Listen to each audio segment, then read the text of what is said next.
Lebanon के लोग आतंकित हैं। लोग अपने मोबाइल डिवाइसेस से डर रहे हैं क्योंकि ये डिवाइसेस उनके जेबों में, उनके हाथों में और उनके साइड में रखी हुई अचानक फट रहे हैं। सबसे पहले हजारों की संख्या में पेजर डिवाइसेस आधे घंटे के अंदर ही ब्लास्ट हो गए। एक पेजर डिवाइस तो बेरूत के दक्षिण भाग के दहिये सबर्ग में एक शव यात्रा के दौरान फट गया।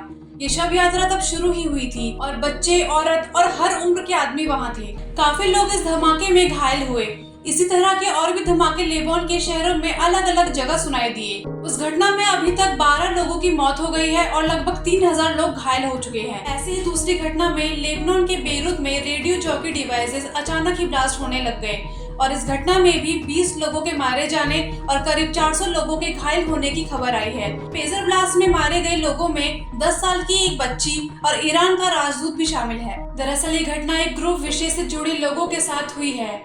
इस ग्रुप का नाम है हिजबुल्लाह। यह एक ईरान समर्थित आतंकवादी समूह है जिसके गाजा में काम कर रहे एक अन्य आतंकवादी ग्रुप हमास से गहरे रिश्ते हैं। इन दिनों हिजबुल्लाह आतंकी इजराइल के ऊपर हमले कर रहा है क्योंकि एक हॉस्टेज क्राइसिस के बाद से इजराइल लगातार गाजा पर हमला कर रहा है। वहां पर हमास को एलिमिनेट करने के लिए ये ताज़ा हमले हिजबुल्लाह के लिए आतंक के रूप में आए हैं। ये भी खबर है कि बेरूत के कुछ इलाकों में घरों में सोलर सिस्टम फट रहे हैं। हिजबुल्लाह लड़ाकों ने इस मामले का आरोप सीधा सीधा इजराइल पर लगाया है। की तरफ से घटनाओं पर कोई प्रतिक्रिया नहीं आई है, लेकिन इन हमलों के कुछ घंटों बाद ही डिफेंस मिनिस्टर गैलेंट ने एक एयरबेस की विजिट के दौरान कहा कि हम लड़ाई के एक नए फेज पर आ चुके हैं और लड़ाई का सेंटर इस बार उत्तर की तरफ शिफ्ट हो गया है। इजरायली डिफेंस मिनिस्टर का सीधा सीधा इशारा हिजबुल्लाह की तरफ था क्योंकि पिछले कुछ समय से इजराइल और हिजबुल्लाह के बीच बैक एंड फोर्थ वॉर चल रही है। इजराइल हिजबुल्लाह के ऊपर लगातार हमले कर रहा है जबकि हिजबुल्लाह भी इजराइल के लेबनान की सीमा से लगे हुए इलाकों पर हमला कर रहा है।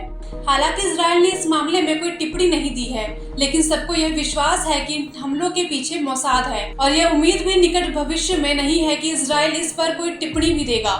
लेकिन हमलों के तरीके देखकर साफ है कि इसके पीछे कौन है। मोसाद पहले भी इस तरीके के हमले दुश्मनों को करके एलिमिनेट कर चुका है। 1996 में याहा अय्याश को मसूदा ने एक फोन के जरिए मारा। उस फोन पर कॉल आई जिसे याहा ने उठाया और कॉल रिसीव करते ही ब्लास्ट हो गया जिसमें याहा मारा गया। यह फोन याहा को मोसाद के एक फिलिस्तीन प्लांट ने दिया। याहा को बताया गया कि उस फोन में उनके पिता का कॉल आने वाला है। जब इजरायली लोगों ने फोन पर याहा की आवाज सुनी, उन्होंने दूर बैठकर ही उसको डेटोनेट कर दिया जिससे याहा के सर पर जानलेवा इंजरी हो गई।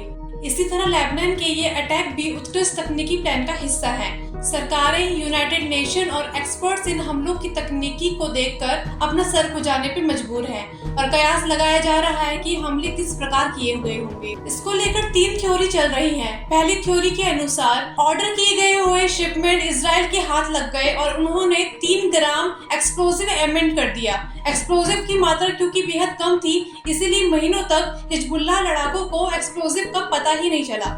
ये एक्सप्लोसिव अब एक कोडेड मैसेज भेजकर डेटोनेट किए गए हैं। दूसरी थ्योरी है कि डिवाइसों के साथ इनकी मैन्युफैक्चरिंग के समय ही छेड़छाड़ की गई है। इनमें एक्सप्लोसिव डाले गए हैं और बाद में कोडेड मैसेज द्वारा डेटोनेट किए गए हैं।